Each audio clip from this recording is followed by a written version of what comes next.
Outdoor செட்டப்பில் கப்பி மாலி அப்படின்னு வளர்த்து உங்களுக்கு போர் அடிச்சிச்சா, அப்போது ரைஸ் ஃபிஷ் ட்ரை பண்ணி பாருங்கள். எதனாலன்னா, இந்த ரைஸ் ஃபிஷ் வந்து ஏர் பம்ப் வச்சு வளர்க்கணுன்னு அவசியம் கிடையாது. அதே மாதிரி ரொம்ப பெரிய ஸ்பேஸ்லாம் கொடுக்கணுன்னு கூட அவசியம் கிடையாது. ஒரு சின்ன பேஸ்கெட்லேயோ இல்லை ஏதோ ஒரு டப்லேயோ அந்த மாதிரி வச்சா நம்ம ஈஸியாக வளர்த்து எடுத்துடலாம். அதே மாதிரி பார்த்திங்கன்னா இது ஈஸி டு ப்ரீடு தான். ஸோ வந்து இது கொஞ்சம் ஃபாக்ஸ் ஸ்டைலு இல்லை லைக் இந்த மாதிரி ஏதாவது பிளான்ட்ஸு இந்த மாதிரி கொடுத்து கொஞ்சம் நல்ல வாட்டர் குவாலிட்டி ப்ரொவைட் பண்ணாலே இது ஈஸியாக ப்ரீட் பண்ணிடலாம். அதே மாதிரி இது லாங் டேர்ம் நல்லா வரும் இந்த ஃபிஷ்ஷு.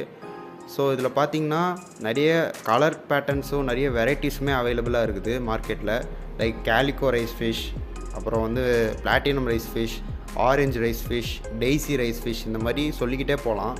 இதில் அவ்வளோ வெரைட்டிஸ் இருக்குது. இதெல்லாம் எங்கேருந்து தான் பிடிக்கிறாங்க அப்படின்னு பார்த்தோன்னா, லைக் ஜாப்பனீஸ் ரைஸ் ஃபீல்ட்ஸ்லேருந்து தான் மேக்ஸிமம் நிறைய எடுப்பாங்க. நம்ம ஊர் குளத்துலையுமே இது நிறைய இருக்குது அப்படின்வாங்க. பட் அதில் வந்து பார்த்திங்கன்னா டிரான்ஸ்பரண்ட்டான பாடியோடு இருக்கும்.